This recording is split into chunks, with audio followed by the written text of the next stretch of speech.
ассалому алайкум дӯстон, хуш омадем ба шабакаи мо. Дар навори имрӯза оиди тозатарин ва муҳимтарин хабарҳо аз ҷаҳони ММА гап мезанем ва боварӣ дорем ки навор ба шумо писанд меояд. Барои ҳамин наворро то охир тамошо кунед. Мо боша оғоз мекунем.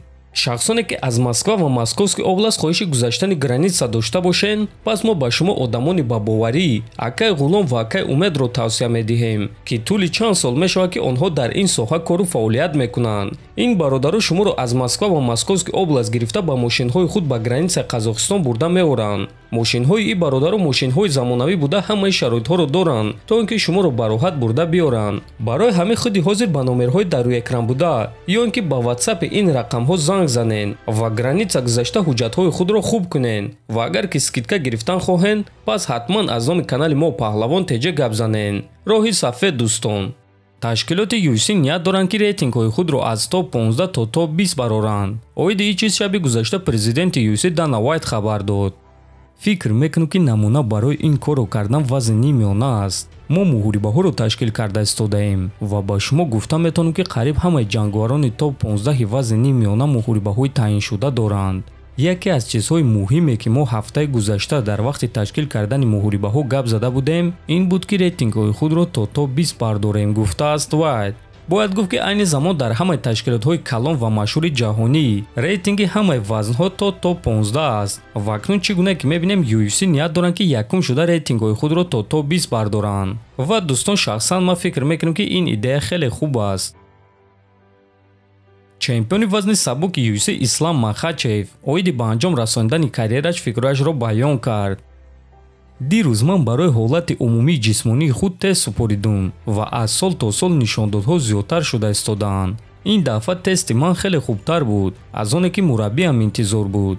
аз ҳамин сабаб гуфтаним ки ман дар ҷоям истодагӣ нестум ва ба қафо нарафта истодаам. нишондодҳо боло рафта истодаанд ва ҳозирашта ман дар фикри ба анҷом расонидани карьера нестум, гуфтааст чемпион. ногуфта намонад ки дар вазни сабук рекорд дар ҳимояи камарбанд 3 то аст ва агар ки Ислам Махачев 2 маротибаи дигар камарбанди худро ҳимоя кунад, пас ӯ дар вазни сабук рекорди нав мегузорад. аммо барои ин корро кардан Махачевро рақибҳои вазнин интизор аст ва яке аз проспектҳои нави вазни сабук Граунд Доусон боварӣ дорад ки ӯ ягона ҷангоре ҳаст ки Ислам Махачевро ба замин афтонда дар он ҷо ӯро идора карда метавонад.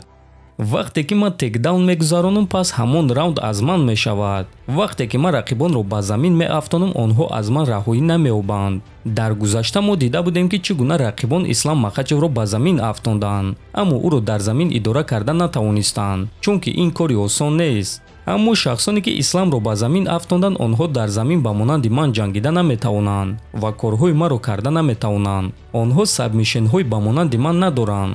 онҳо аз боло идора ба монанди ман надоранд.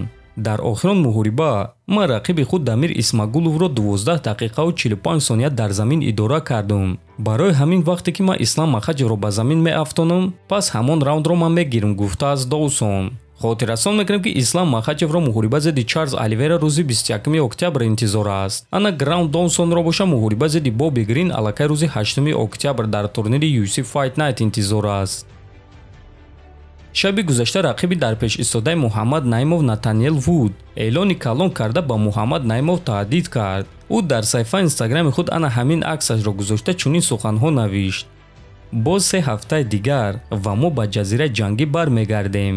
ният дорам ки ин бачаҳакро шиканам, навиштааст Вуд. хотиррасон мекунем ки Натаниэл Вуд охирон маротиба дар Абу-Даби соли 2020 дар турнири UFC 254 баромад карда буд ки муҳорибаи асосии ҳамон турнир муҳориба байни Ҳабиб Нурмагомедов ва Ҷастин Гейҷе буд ва дар ҳамон турнир Натаниэл Вуд дар муҳориба зидди Кейси Кенни шикаст хӯрда буд.